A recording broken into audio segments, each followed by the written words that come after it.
I believe that good art conveys experiences.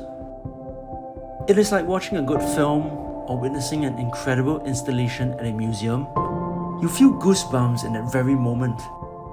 You may not know how to describe it, but you definitely felt something from there. Whereas good design, I feel, should successfully communicate a function or a message. Take, for example, a well-functioning chair.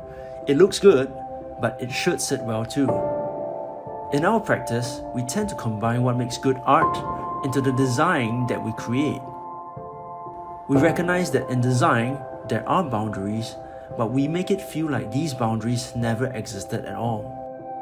Through humanistic emotive intelligence, we aim to design experiences that makes people feel.